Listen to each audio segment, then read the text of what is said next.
Our beloved Boss Mike Cervera.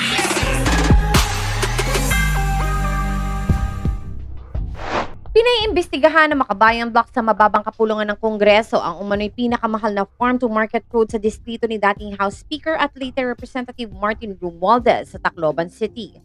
Sa House Resolution No. 421 na inihain ni ACT Teachers Party List Representative Antonio Tino, Gabriela Representative Sara Elago at Kabataan Representative Rene Co, inaatasan ang House Committees on Public Accounts and Agriculture and Food na siyasatin ng mga FMR projects ng Department of Agriculture at Department of Public Works and Highways. Batay sa National Farm-to-Market Roads Network Plan ng DA para sa 2023 to 2028, ang karaniwan na halaga ng isang FMR ay nasa 9.486 million bawat kilometro. Gayunman, 19.51 million kada metro ang inilalaang pondo kasama na ang drainage, natural integrity, climate proofing at karagdagang 1 million pesos para sa better connectivity at street design. Nangangahulugan na overpriced ng 6.6 million pesos ang bawat kilometro ng FMR, subalit barya umano ito sa natuklasan ng tanggapan ni Sherwin Gatchalian kung saan nagkakahalaga ng 348,000 pesos mahigit ang bawat metro sa Tacloban City. Ang Tacloban City ay teritoryo ng pamilyang Romualdez na kinakatawan ng dating House Speaker na naobligang mag-resign sa gitna ng galit ng taong bayan sa anomalya sa flood control projects. Ayon sa resolusyon, isang FMR project sa Barangay San Roque, Tacloban City ay nagkakahalaga ng 100 million pesos, subalit 287 meters lamang o 0.287 kilometers ang natapos. Sinabi pa ng mga mamabatas na marami pang kahilinkulad na irregularidad sa FMR project sa Camarines Sur, Bulacan, Eastern Samar, Daraga, Albay, ang mga kasong hindi umano dapat palampasin.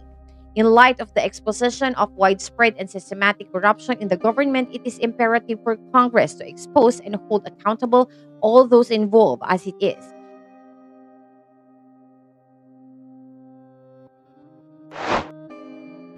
Inihain ng Makabayan Block lawmakers ang House Resolution No. 421.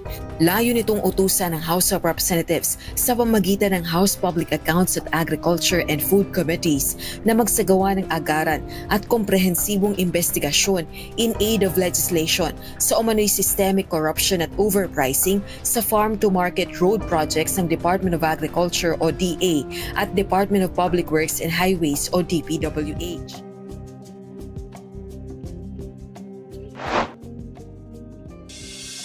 Ni Boss Mike Cervera, ito po si Anino TV na nagsasabing mahalin natin ang ating kapwa, ipagdasal po natin lagi ang ating bansa. Magandang umaga, magandang hapon at magandang gabi. Saan man dako ng mundo naroon kayo at syempre, magandang buhay na rin para sa ating lahat. Maraming salamat po. Our beloved Boss Mike